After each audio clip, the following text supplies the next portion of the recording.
All right, so got a little bit of a wood dust, uh, sawdust, right? Why do we call it sawdust when it's dust from the wood? Anyway, so I am done for the night. I got quite a bit done, I think. Um, we have built the framing for what's going to be the yard area. I still need to get a 2x4 that I want to put from here to here, just to add that little extra support on the outside, very tip of the layout. I also added quite a bit. I ended up moving those, like I said. I put this shelf back up.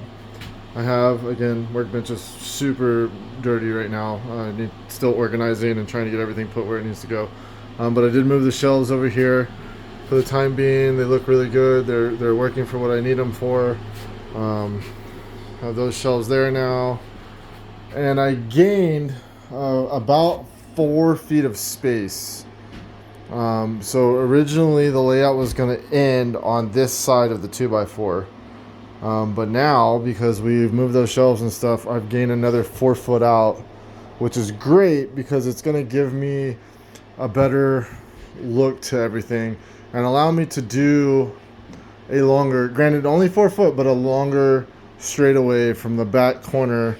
My main line, I guess, would be coming out of the yard, and we'll be able to sweep all the way around, come around here, and then my plan is to have 3 lines, I guess. And guys, forgive me, I am still really new to this. I love trains. I got into model railroading about 10 years ago when my first son was born.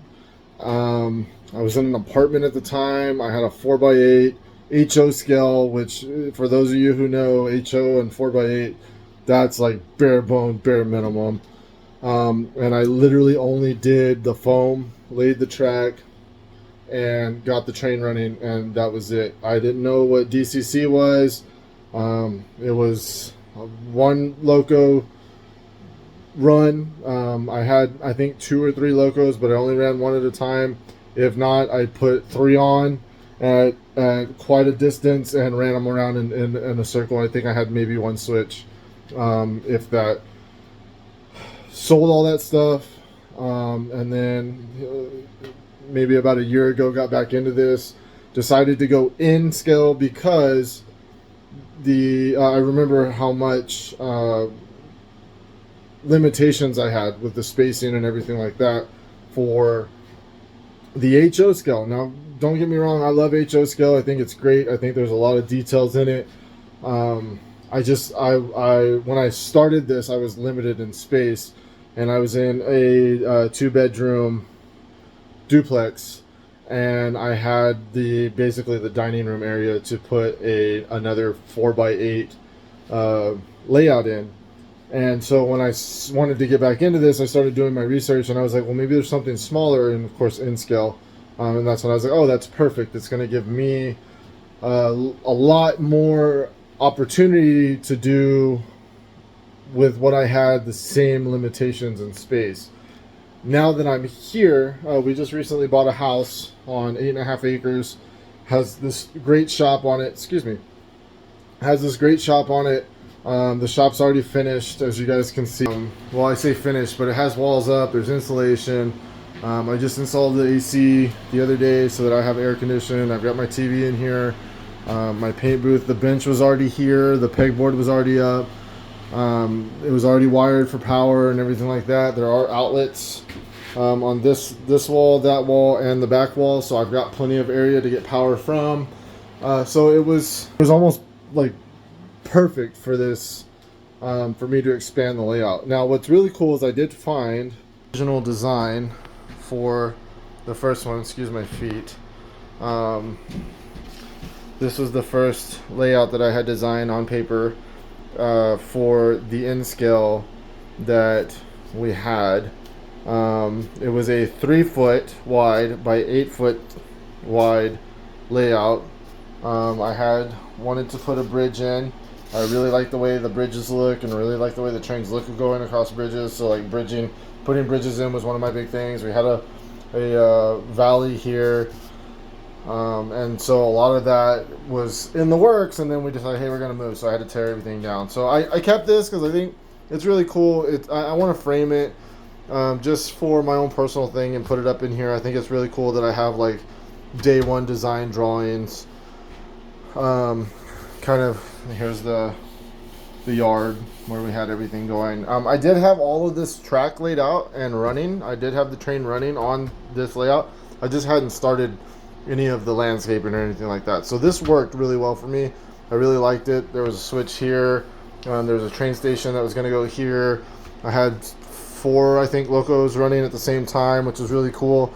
Didn't have anything wired, which was really awesome too, I guess, because it kind of told me like, hey, I can do this with minimal electrical work, but I am going to come in on this layout and wire things properly for DCC. But it was really cool because I literally had off this spur I want to say it's the Bachmann controller hooked up to that and ran power, and it literally powered my entire layout for DCC. Now, of course, there were switches that when they got thrown, if you didn't pay attention to the other switches, you were going to get a short. But again, learning curve, and it was something that just really kind of helped me have fun with it, with what I had. But I'm really going to expand on this new layout and really go into DCC. And I've been doing more research on it and trying to look into things and see what's going on. And so one of the things that my fiance and I, Mel, one of the things we talked about was it would be really cool, because originally, sorry guys, I'm jumping around, but originally we had decided that it was just going to be like an Old West layout.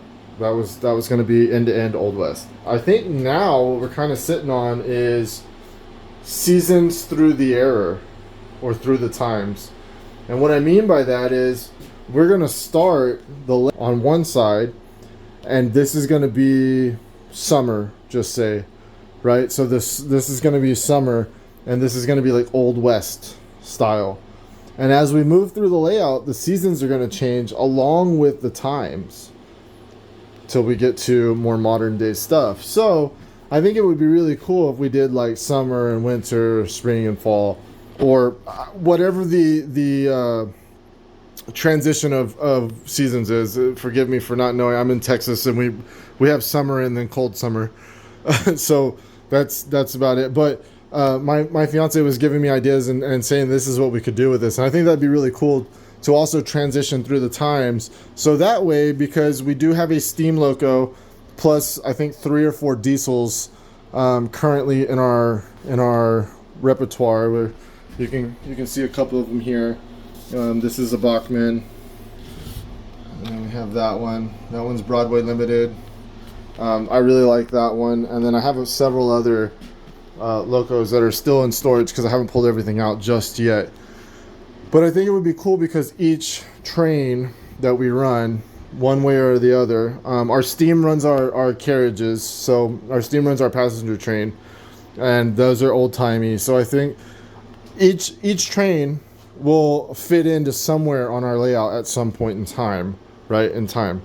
So it'd be really cool to be able to do several different techniques and be able to do snow, which is, I love winter. I love snow, and I live in South Texas, so that snow is not something that I get to see a lot. But I think it would be great for the layout to be able to have that, to be able to have a summer area and a winter area and a spring area and a fall area, because that'll give us the availability to mess with different colors. It'll give us the availability to do different techniques when it comes to applying things. We're going to have a lake on our layout, and that's going to be a part of the summer area because we'll be able to do water features and stuff like that, and that'll be really cool. But at the same time, we can do a snow-top mountain on the winter area. It doesn't all have to flow. Again, it's our layout. We can do what we want, right? I just want it to be pleasing to look at, and I want to have fun while we're running our trains. And I have 2 little boys now, and like I said, we got a 3rd one on the way, and I want this to be fun for a long time. I want it to be something that we can all enjoy and all come out and mess with and all have input on. I know my boys are gonna love helping whenever it starts to come into plaster and putty and putting all that stuff down. And so that's where I'm at right now. This video is kind of getting a little long, but I just wanted to kind of show my progress from where I was earlier to where I am right now. I'm gonna do this a lot more and trying to kind of keep it going, keep a vlog. I guess that's why they call it vlog, right? It's a video log. So keep this going. I'm probably gonna post this to YouTube. If you don't like it, cool. If you do like it, cool. If you see something or maybe have dealt with something that I might be fixing to run into, hey, let me know. Leave a comment and say, you know, hey, this is, you know, you kind of had the same idea but this is the problem you ran into. I think maybe I messed up with using the 2-inch foam on the base here, because I do eventually want to put like electric switches in and stuff like that. I'm not going to pull that up. I'm going to leave that down there, and I'm just going to deal with it. I have 1/4-inch plywood with what I've put down for the cross supports has worked really well for me.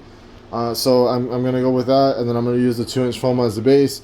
That way I can dig into it, rivers, all that kind of stuff. And be able to do whatever features we want and stuff like that. If you did 2-inch and it just was unbearable problems from top to bottom and you just couldn't do what you want to do, let me know. I still have the time where I can rip this up and replace it. I don't know. As model training, things change moment to moment. I was gonna say day to day, but it's moment to moment. So I'm excited. I hope you guys will stick around, follow me along, and join me on this journey. I look forward to seeing where it goes. I'm sure you will too. Bye guys. Have a good day. Stay safe.